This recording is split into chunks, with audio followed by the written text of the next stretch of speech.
Osti Jare, mile sestre in dragi bratje. Evo vidite, to je to, iskreno me veseli, da se zbiramo v takem številu na najbolj preprost način. Predlagam, da danes sklopite svojo bujno domišljijo, se spomnite mladostnih let, ko smo se zbirali, kot sem napisal, v dnevni sobi ali pa v stanovanjih ali pa v hišah, ko so ta stari šli od doma, ne? In probajmo te energije poklicati nazaj in v teh energijah vam želim, da se danes dobro, izredno dobro počutite. Imamo nekaj tematik, ki bomo obdelali z našimi gostje tukaj.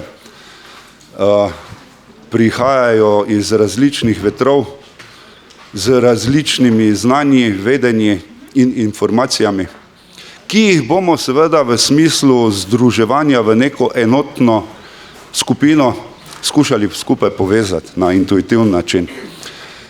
Kot boste videli, sem danes prekršil vsa svoja lastna pravila, pomeni, da bom tudi sam oddelal to, kar sem se odločil delati na popolnoma intuitivni način, brez da sem se karkoli pripravljal, ker mislim, da je tak prav, da glede na to, da smo v dnevni sobi, da se bomo lažje pogovarjali, če bodo stvari urejene na tak način. Da pa bi naredil eno dobro vpeljavo v današnje druženje, bi vam rad prebral eno molitev, staro slovensko molitev iz 13. stoletja, ki seveda je popolnoma drugačna, kot so to molitve v cerkvi, da bi priklicali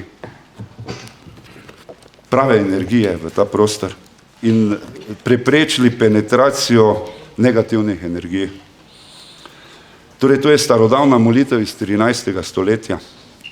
Danes vstajam s pomočjo nebeških sil, svetlobe sonca, sija lune, žara ognja, hitrosti strele, okretnosti vetra, globine morja, stanovitnosti zemlje in trdnosti skale.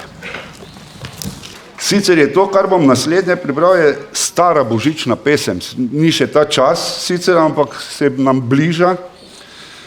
Zakaj jo bom prebral? Zaradi tega, ker je namenjena prebujanju človeštva. Ko bi ljudje ljubili se kot bratje in sestre, ljubezen bi združila vse, podrla vse meje. In človek bil bi brat v brat, po srcu vsakemu enak, utihnil hrup bi vojn, grozot in mir zavladal bi povsod.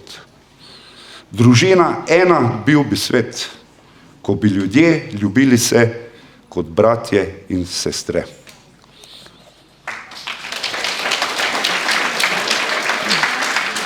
Jaz bi rada nadgradila Primožev začetek in vam bom prebrala prvo pismo Korinčanom.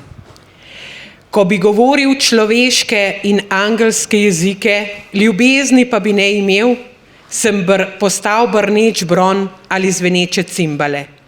In ko bi imel dar preroštva in ko bi poznal vse skrivnosti in imel vse spoznanje in ko bi imel vso vero, da bi gore prestavljal, ljubezni pa bi ne imel, nisem nič.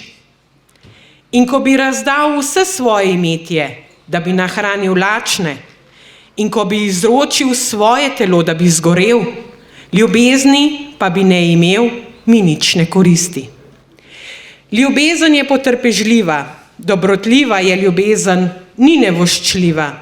Ljubezen se ne ponaša, se ne napihuje, ni brezobzirna, ne išče svojega, ne da se razdražiti, ne misli hudega, ne veseli se krivice, veseli pa se resnice, vse prenaša, vse veruje, vse upa, vse prestane.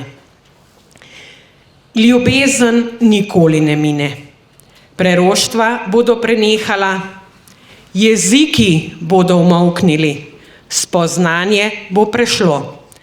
Kajti le delno spoznavamo in delno prerokujemo. Ko pa pride popolno, bo to, kar je delno, prenehalo. Ko sem bil otrok, sem govoril kakor otrok, mislil kakor otrok, sklepal kakor otrok. Ko pa sem postal mož, sem prenehal s tem, kar je otroškega.